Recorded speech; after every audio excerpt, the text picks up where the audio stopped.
Ito po yung update po natin sa binabantayan po nating low pressure area na posible pong maging si Aghon. So kung ito po yung huling lokasyon po natin as of 10 a.m., nasa layo po itong 870 kilometers silangan ng southeastern Mindanao. Kung makikita po natin dito sa ating satellite imagery ay broad o malawak po itong kaulapan na dala po nitong LPA.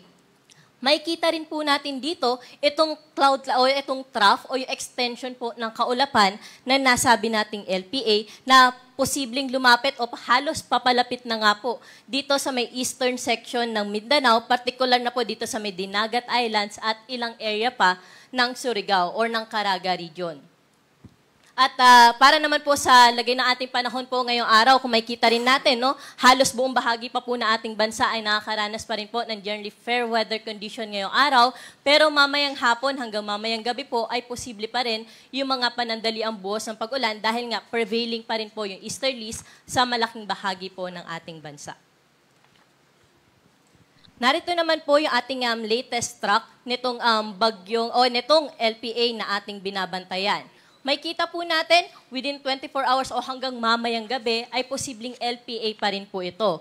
At bukas na umaga o within 24 hours, tsaka po natin nakikita na ito ay mag-i-intensify o lalakas bilang isang tropical depression. At sa ating pagtaya, patuloy po itong kikilos pa northwestward hanggang Sabado po yan, at northeastward o pa-recurve po by Sunday. At ito ding weather disturbance, itong LPA na to na posible pong maging bagyo hanggang bukas ng umaga, ay posibleng lumapit nga dito sa may eastern section ng Visayas, pati na rin po sa may eastern section ng Southern Luzon area. At kung makikita po natin sa ating track, offshore po yung sentro po nito. Pero hindi po natin nire-rule out pa rin yung possibility dahil medyo mahaba pa nga po yung ating forecast period.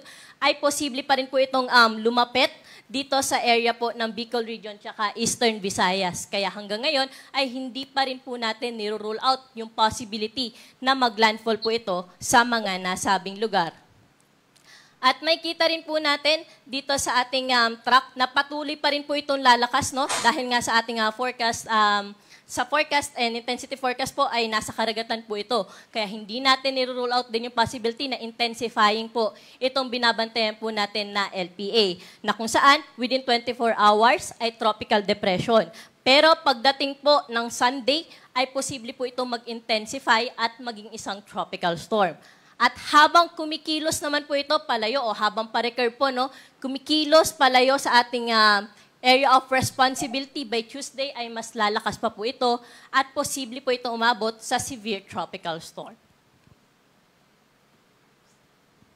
At narito naman po yung ating climatological track. May kita po natin sa buwan ng Mayo, ito po yung normal track po natin. Posible po itong lumapit o tumama dito o mag-cross dito sa may Eastern Visayas, Southern Luzon area and then mag-recurve po siya. Yung pangalawang scenario naman po natin ay offshore po itong track natin at magre-recurve din po kapag nandito na po siya sa may eastern section ng northern at central Luzon. And then yung isang picture naman po natin, ito po yung normal din o yung mga dinaanan po ng bagyo in the past na kung saan, ito po, yung number 1 po ay posibleng manatili po sa offshore. So ito po yung, for example, ito po yung bagyo po, o yung LPA po natin, dito po siya na-develop o nabuo bilang isang bagyo. So ito po yung mga scenario na pwede po niyang maging track o maging takbo po niya sa duration po nitong LPA o ng bagyo po natin binabantayan. So una, posible po ito na manatili offshore and then sa eastern section ng northern Luzon ay posible po ito mag-recurve at lumayo na ating area of responsibility. Yung pangalawang scenario naman po dito ay posibleng mas lumapit pa po siya dito sa may Catanduanes area at posibleng mas dumikit din po dito sa may northern Luzon area bago po lumiko o lumayo na ating area of responsibility. So yan po yung mga climatological scenario po natin kapag meron po tayong bagyo sa buwan ng Mayo. Okay po. So ito naman po yung ating global spectral model. Isa po sa model na ginagamit po natin sa pagtaya po ng mga pag-ulan na dadalhin, na posibleng dalhin nito pong binabantayan nating LPA.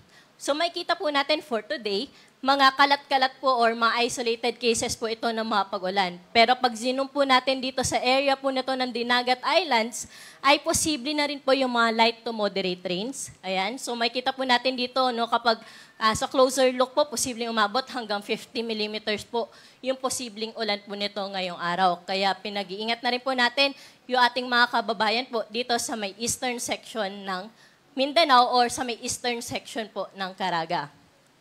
And then sa ibang parte naman po na ating bansa, ngayong araw, ay posible po yung mga isolated na mga pag-ulan, yung usual po na nararanasan natin sa hapon at sa gabi. Bukas naman po, may kita po natin na mas lalapit pa, posibleng mas lumapit pa po itong LPA natin binabantayan at posible na nga rin po itong maging isang bagyo. Kaya kung makikita natin, ay mas madaming areas na po yung posibleng makaranas ng pag-ulan. Kasama na po dyan yung ilang parte po ng Eastern Visayas. Makikita rin natin sa output po ng model na ginamit natin na pati po itong Western Visayas ay posible po makaranas ng mga pag-ulan. Ito ay posible na yung circulation po natin ay may hatak na rin po na southwesterly winds. So kaya kahit dito po ay posible na rin na makaranas po ng mga pag-ulan. At by Saturday naman, ito po yung inaasahan natin na malapit na, o mas malapit na itong binabantayan nating LPA o posibleng tropical depression na si Aghon sa ating Philippine landmass. Kaya kung makikita po natin, ay mas matataas na rin po yung mga pag-ulan, lalo na po dito sa may Catanduanes area at ilang parte pa po ng Bicol region ay matataas na po yung mga pag-ulan, pati na rin po dito sa may Northern Samar area. So ito po yung pinakamalapit si Aghon, kaya posible na mas malalakas na po yung mga pag-ulan natin by Saturday. So ito po yung araw na babantayan po talaga natin at closely monitoring po sana lahat po tayo dyan sa area na yan.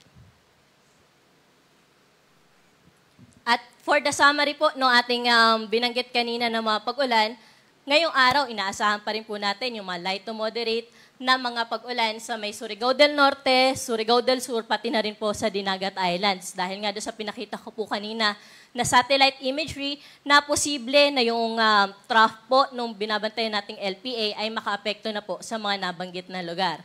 And then, bukas naman po, moderate to heavy rains ay posible na rin po makaapekto sa may Eastern Samar, Northern Samar. At may mga light to moderate rains na rin po tayo naasahan sa may Bicol region, ibang bahagi pa ng Caraga at ibang bahagi pa po ng Eastern Visayas. At pagdating po ng Saturday, dito po tayo may inaasahan na moderate to heavy at posible na rin po yung intense rains, particular na po sa may Catanduanes, Camarines Sur at sa Northern Samar. May mga light to moderate rains din po tayo naasahan sa may Quezon, kasama po ang Polillo Islands, pati na rin po sa ibang bahagi pa ng Bicol region at ng Eastern Visayas. Kaya patuloy po natin pinapaalalahanan yung ating publiko na patuloy pong maghanda dito sa pag-ulan na ating inaasahan at patuloy po silang makipag-ugnayan sa kanilang lokal na pamahalaan para matugunan po yung mga posibleng pangangailangan po nila sa paghahanda po dito sa paparating na malalakas na mga pag-ulan. At pwede rin po mag-antabay yung ating publiko sa mga nilalabas po natin ng mga heavy rainfall warnings o thunderstorm advisories po na ating mga local or ating mga PRSDs. So ano nga ba yung inaasahan po natin? Kapag po itong naging isang bagyo or itong LPA natin ay naging isang bagyo na, posible po tayo agad o hindi po natin i-rule out yung possibility na magtaas po tayo ng tropical cyclone wind signal agad-agad po sa may ilang bahagi po ng Bicol region at Eastern Visayas, which is possible po ito bukas dahil nga inaasahan natin na by tomorrow ay posible na po ito maging isang bagyo.